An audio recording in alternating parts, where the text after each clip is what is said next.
This lesson we're looking at laws of indices, in particular multiplying. An index number, or an index, is anything that basically represents a power. So here we've got this example, b times b times b.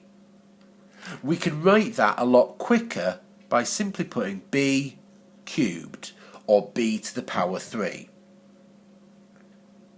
Now, because you did this last year, I'm going to focus on actually using these expressions instead of just writing down what they are.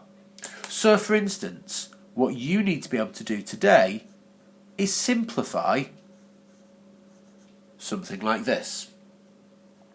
Now, to times two things together, as long as they have the same base letter or number, in this case that's the m, we can very quickly simplify this. Let's have a look at how. M to the power 4 means m times m times m times m, so 4 of them. M squared equals m times m. We are wanting to times these two together. So in fact, if I just put a times in between there, we've now got that this is equivalent to m times m times m 6 times. So I can write this simply as m to the power 6. If you look at the powers in the question that we started with, so 4 and 2, there is a link between those numbers and what we've got here. It is simply that we add the powers. So when you are multiplying things together, we only need to add the powers.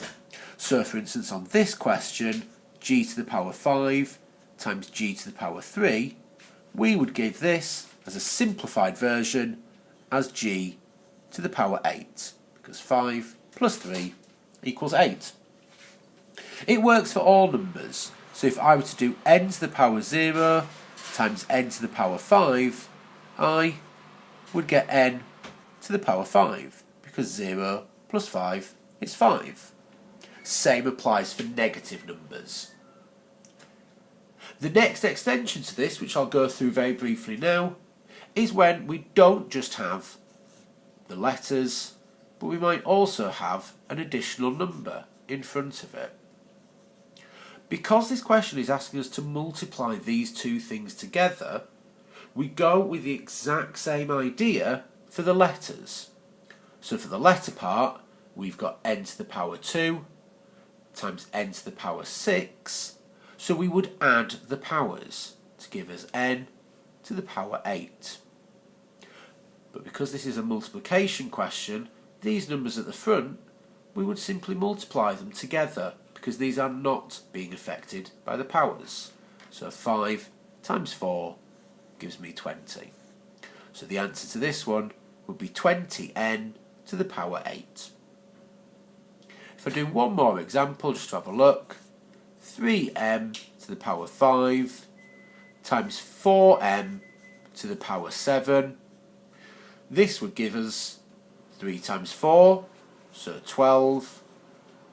And for the powers, m to the power 5 times m to the power 7 would also give us m to the power of 12, because we have added the powers.